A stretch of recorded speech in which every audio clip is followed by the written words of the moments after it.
I'm Jim Burnett of NASA's Lewis Research Center in Cleveland, Ohio. During this 12th episode in the history of space travel, we'll see a film called 4 Rooms, Earthview. It's the story of the 3 missions of Skylab. Skylab was the first United States manned space station. Skylab, a bungalow that has already had 9 tenants. The main purpose of Skylab was to make space flight more useful for man's endeavors on Earth. As NASA Administrator James C. Fletcher put it, Skylab marked the transition from exploration to the exploitation of space. As has been said, the average taxpayer is entitled to ask, what's in space for me? Well, the results from Skylab will, we hope, answer that. Let's take a look now at the development of the Skylab space station itself. As I said before, this was really an economical venture to which the earlier major space programs contributed greatly, enabling the Skylab project to use flight hardware already in existence.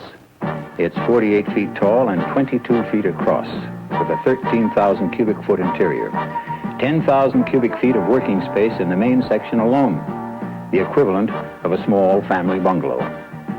Skylab is divided into a lower floor with crew quarters, wardroom, and medical experiment area, with an upper floor for space technology equipment. The multiple docking adapter provides docking ports for the command module, as well as housing the control console for the solar telescopes, and a series of cameras for conducting Earth resources observations. The command module, used to take the astronauts to and from Skylab, is identical with that used on the Apollo flights and left over when that program was cut back. So, as we can see, much of the hardware needed for the Skylab program was already available. The unmanned orbital workshop was launched in May of 1973 atop a Saturn V rocket from Pad A, right here at Kennedy Space Center in Florida. 10, 9, we have ignition sequence start. The engine's now building up to 7.7 million pounds of thrust. We have a launch commit and we have a liftoff. The swing arms moving back. When the flight was scarcely a minute old, a serious problem developed with the workshop. Mounting temperatures in the workshop indicated the failure of the meteoroid shield, which was actually torn off by the slipstream during launch.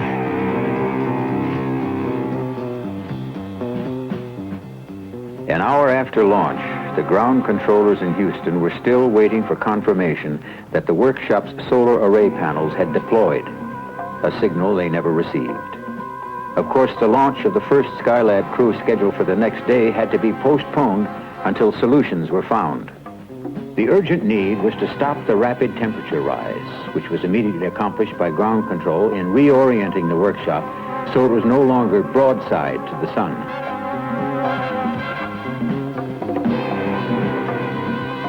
The next 10 days were hectic. Immediately, teams were formed to provide answers to the problems. A major objective was to design and fabricate a thermal shield that could be deployed on the workshop to make Skylab habitable. Throughout the United States, teams worked round the clock in an all-out effort to perfect such a design.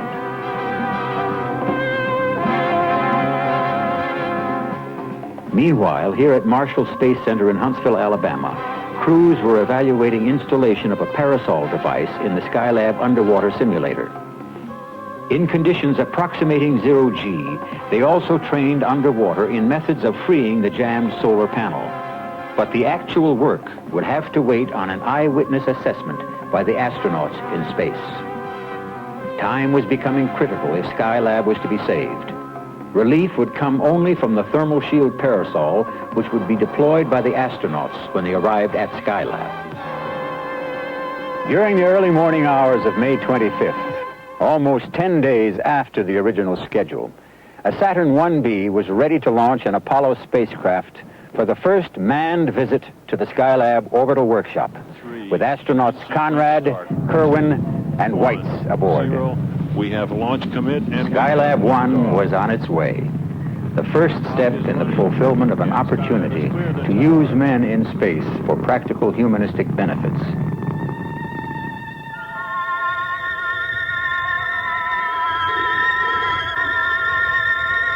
By mid-afternoon, the crew rendezvoused with Skylab and performed a televised fly-around to assess the damage. Most of the predictions were confirmed. The meteoroid shield had been ripped away, exposing the workshop's skin to the sun. One of the solar array panels had been completely torn off, and the other, only partially deployed, was held in check by an aluminum strap, a fragment of the meteoroid shield. As astronaut Conrad put it, Expected solar wing 1 and 2, right? Is gone. an unsuccessful attempt was made by Weitz at freeing the panel, working in the open hatch of the command module before docking with the workshop. After a night's sleep aboard the command module, they entered the workshop and took steps to deploy the parasol.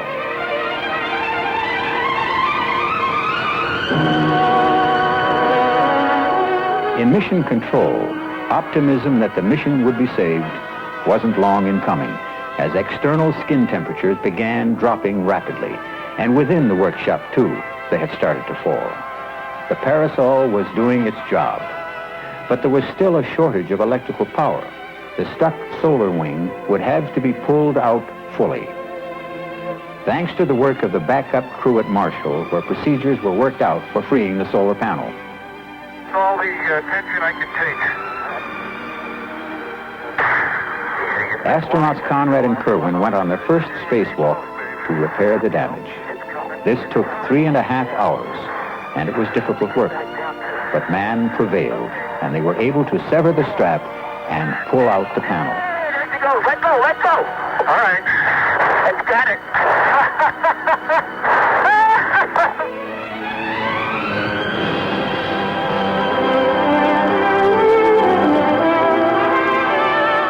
Within hours, the power situation was nearly normal.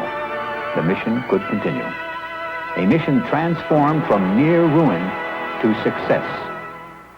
From the beginning of manned space flights, there's been a concern about the ability of man to survive flight through space and be able to perform satisfactorily in prolonged periods of weightlessness.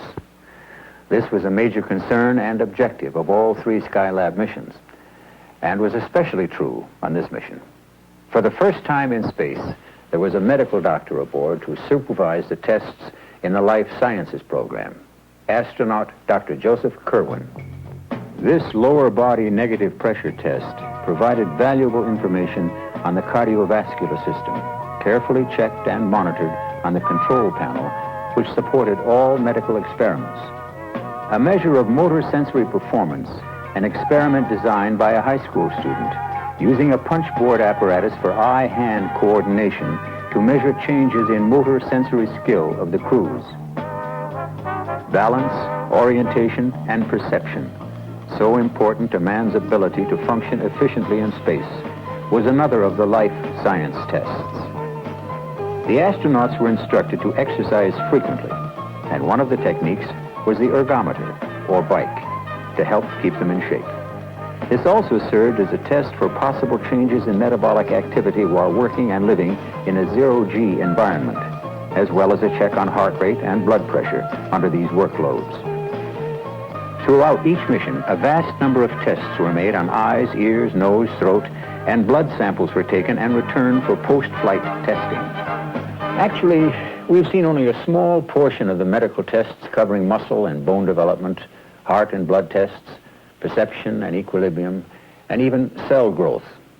The ability to monitor, record, and transmit medical information over such a distance on the most advanced equipment yet devised will prove invaluable and undoubtedly be adapted for use in hospitals here on Earth. The tenets of Skylab certainly indicated that men could live comfortably in space for long periods of time with no apparent harm. It can be said that with Skylab, we have completed the most extensive medical space missions ever flown and learned many new things about man in weightlessness. Outer space is a truly revolutionary platform for materials processing. Since all of the adverse effects of gravity are absent, this makes it possible to perform operations in materials processing and manufacturing that would be virtually impossible here on Earth. Many space processing experiments were performed aboard Skylab in a vacuum chamber and heat treating apparatus, including an electron beam gun and small electric furnace. The formation of crystals might well be the most valuable of all the manufacturing experiments.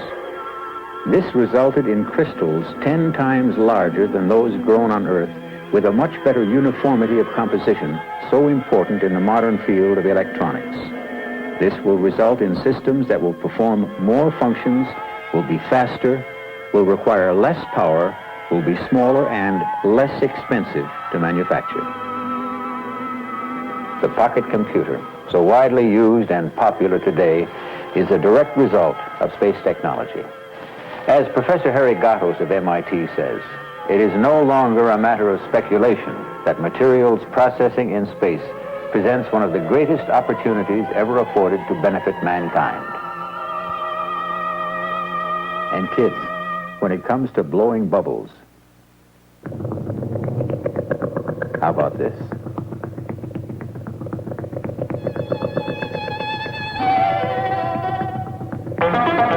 Puncture them.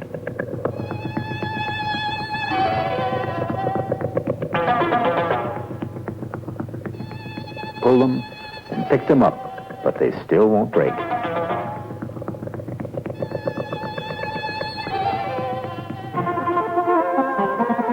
As you can easily see, getting from place to place is no problem in Skylab.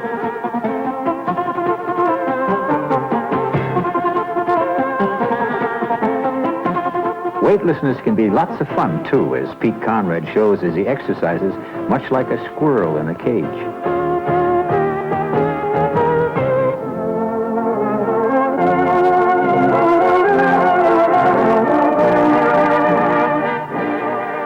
No circus acrobat or Olympic swimmer can match this. We all know Alan Shepard was the first to play golf on the moon. Well, here's the first space ball game ever played.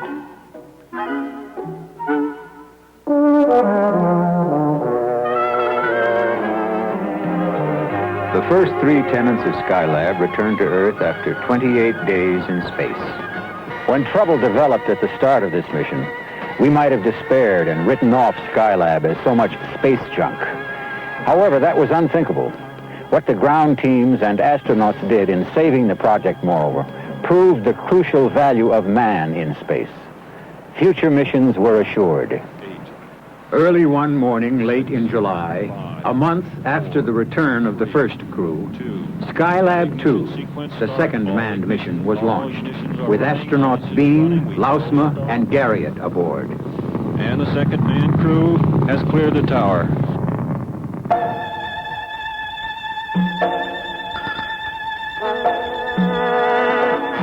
During the 8-hour chase of Skylab, one of the 4 thrusters used for maneuvering their command module sprung a leak. Mission Control ordered the astronauts to shut the leaking assembly down. Bean still managed to dock perfectly.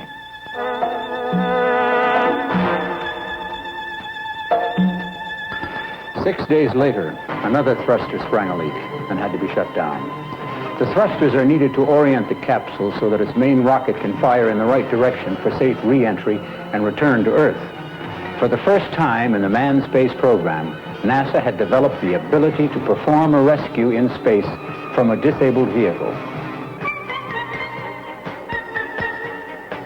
Round-the-clock preparations were immediately begun to activate the Skylab rescue vehicle, the rocket assembled and an Apollo craft modified. The Saturn V rocket was rolled out to the pad, ready to launch the rescue ship into orbit. Meanwhile, the 2 leaks were found to be unrelated and not as feared indicative of a general system breakdown. Computer studies and ground simulations showed that the capsule could be steered with half its operating thrusters, and the astronauts were told they could stay aloft for the 59 days as planned and continue their scientific studies and experiments. The most important package of scientific instruments on Skylab was the 12-ton telescope mount with its 8 solar telescopes to permit a study of the sun. The importance of these studies and benefits cannot be exaggerated. especially when we consider the natural resources and energy crunch that is upon us today. The possibility of this research teaching us how to better harness this energy to power our cities and homes with an inexhaustible supply of clean, non-polluting power becomes a major goal. When people think of astronauts, they usually visualize them as high-ranking military officers and daring test pilots, forgetting that some are also scientists with advanced degrees in physics, electrical and aeronautical engineering, and medicine. The value of men in space as true scientific partners in space science research is most evident in the Solar Studies program, because that allowed photographic film to be used, resulting in spectacular photographs being returned to Earth. Pictures such as this can only be made from space above the Earth's atmosphere with a special instrument, a spectroheliograph. Notice the comparison of the size of Earth with the large eruption of the sun's atmosphere. Other wavelengths were used to help follow changes in the sun apparent when this photograph was analyzed. Such X-ray photos permitted further coronal study, unveiling faces of the sun never before seen by Earth-bound observers, giving radically new knowledge of the sun and ways it may affect the Earth. Solar studies and stellar astronomy were features of all three Skylab missions, and this solar flare, photographed on the third mission, was the most spectacular ever recorded, radiating more energy than has been used by man since the beginning of civilization. The sun has no energy crisis. It puts out the entire annual world energy demand thousands of times each second. This gives added meaning to the words of Wernher von Braun when he said, "We hope one of these days to harness this energy on Earth." High priority was also placed on a machine that would allow an astronaut to move freely about outside a spacecraft. Using the Skylab's upper dome area to explore this kind of flying characteristic, the astronaut uses a maneuvering unit which could shuttle him between spaceship and satellite. This will prove to be invaluable in space flights of the future. There were also 19 experiments carried out specifically for high school students. One brought other passengers aboard Skylab 2, the Spiders, Anita and Arabella. This was an experiment to find out the structure of the web they would spin in the weightless state. They soon adapted to space and spun a web quite easily. There was a problem, though. When they ran out of food for the Spiders, they shared bits of filet mignon with them. Oh, for the life of a spider in space.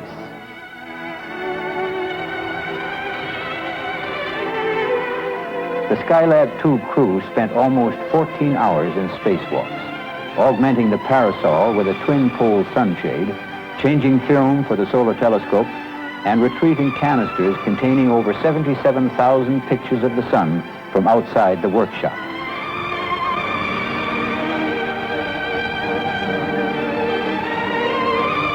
After 2 months and some 24 million miles, the scientific journey of Skylab 2 ended, bringing back scientific data and secrets of the sun that had been kept secret for billions of years by the dense blanketing of Earth's atmosphere.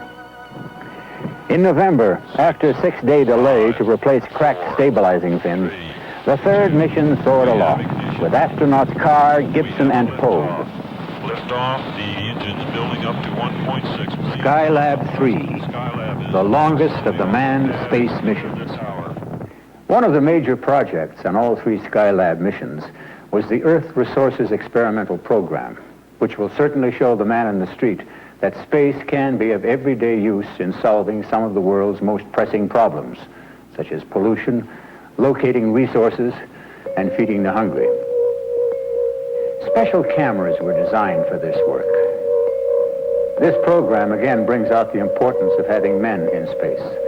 For the astronauts were trained to observe specific places on Earth. They brought back photographs such as these, taken in the visible and near-infrared wavelengths, resulting in countless discoveries about the Earth in many different fields, in the inventory of water resources and study of pollution, seen so clearly in this photo of Lake Michigan in the Chicago area, in regional planning and development. Here we see the densely populated area of Baltimore and Washington, D.C., Information obtained will result in better warnings given of impending storms, such as the astronauts observed from space in the Caribbean and Pacific. This photograph of Hurricane Ellen in the North Atlantic revealed that the walls of the eye of a hurricane were sloping, which caused energy to be fed into it, a fact heretofore unknown and of utmost interest to meteorologists. In agriculture, for crop census and yield, soil moisture, and crop infestation. For example, in photographs of the desert areas of Africa, discoveries were made of the extent of damage caused by drought and incorrect cultivation methods. Valuable discoveries were also made in the field of geology to help locate natural resources, minerals and oil, so important to the world today in the light of critical shortages. Faults and changes in plate motions of the Earth, never before seen by man, were observed and studied, as were forests and range. Oceanography, the study of current flows and eddies, such as the Falkland Current, never before photographed. Aids to ship navigation, to lessen the possibility of damage to cargo and ships, and reduce the chance of major oil spills. Mapping, especially in such areas as this in South America, never before done accurately. This perspective from an orbiting spacecraft, such as Skylab, gives us a better way to inventory and monitor our resources, and provides us with information at a cost we can afford. While it will take years to study and analyze the thousands of pictures taken from Skylab, we cannot overestimate their actual value in improving our life here on Earth. Meanwhile, let's go back to the comfortable environment of life in space. And speaking of comforts, the comforts of home were not neglected either, as the astronauts could enjoy weekly showers, and if they could find a foothold, wash and shave, and even prepare their own food to individual taste. No more just eating out of a tube, as on earlier space flights. Crewmen enjoyed space luxuries never before available. Even man's sleep was monitored by a cap with sensors, as each astronaut bedded down vertically in a sort of sleeping bag in his individual sleep compartment, or should I say, stateroom.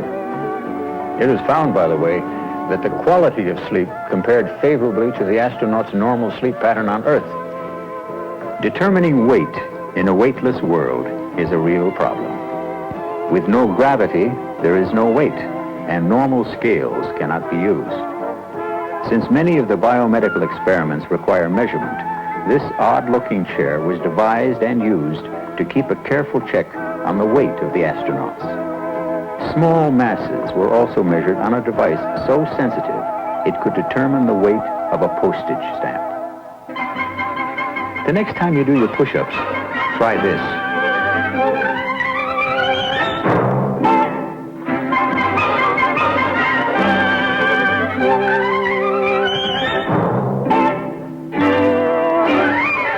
It was quite a chore when the astronauts got ready to go outside for a spacewalk.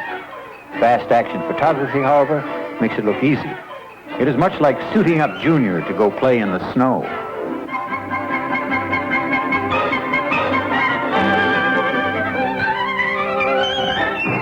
The Skylab crew spent 21 and a half hours outside the workshop in spacewalks, changing and retrieving film, observation, and repairing equipment. As on all three missions, Earth observations continued.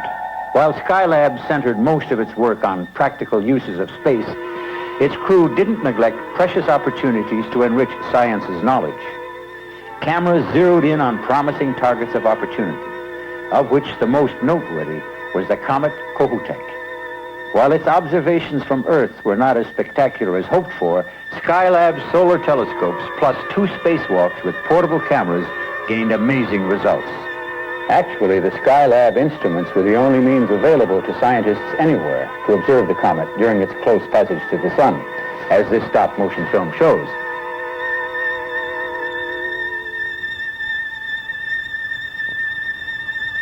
The fact that the astronauts were able to observe the comet at this time and even make sketches proved scientifically valuable in collecting basic data needed to make the greatest advance in cometary research since Halley's time. While we were celebrating the holiday season of 1973, each in his own way, there was a special celebration aboard Skylab 3. The Skylab Christmas in Space. And of course, that included the stockings, hung by a very unusual Christmas tree, painstakingly constructed out of food cans and decorated by the astronauts with a very special star on top, Comet Kohoutek. And now, a Christmas message from space, showing concern for people everywhere. From the Skylab 3 crew, we wish to extend to people around the world the message of peace, goodwill, and human understanding. After setting a new record of 84 days in space, the third manned Skylab mission ended with a splashdown and recovery in early February of 1974. It's impossible to single out one thing as the most important among the more than 2,400 experiments performed during the Skylab missions on a flight path that covered almost 75% of the Earth's surface.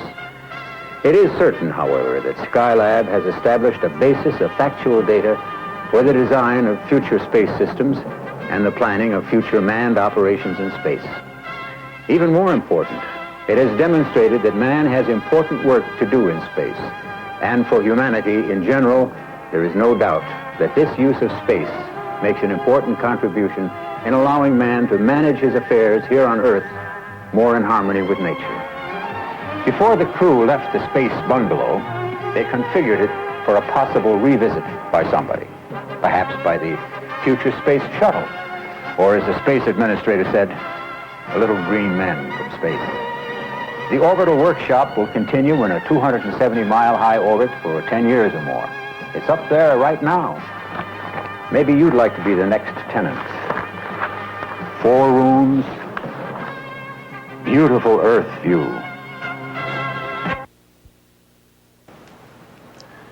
Typical of the testing that helped make Skylab successful was the payload shroud work at Lewis Research Center. The shroud or nose cone was designed to protect the spacecraft from the heat of friction during its flight up through Earth's atmosphere. At the Lewis Plum Brook Station near Sandusky, Ohio, the Skylab cone was put in a giant test chamber. There, the protective cone could be test jettisoned under simulated space conditions. Problems with nose cone heating and controlled jettison from the craft were solved at Lewis. During the next program in our series, we'll see a film about a joint U.S.-Soviet manned space mission. Until then, this is Jim Burnett saying goodbye from NASA's Lewis Research Center in Cleveland, Ohio.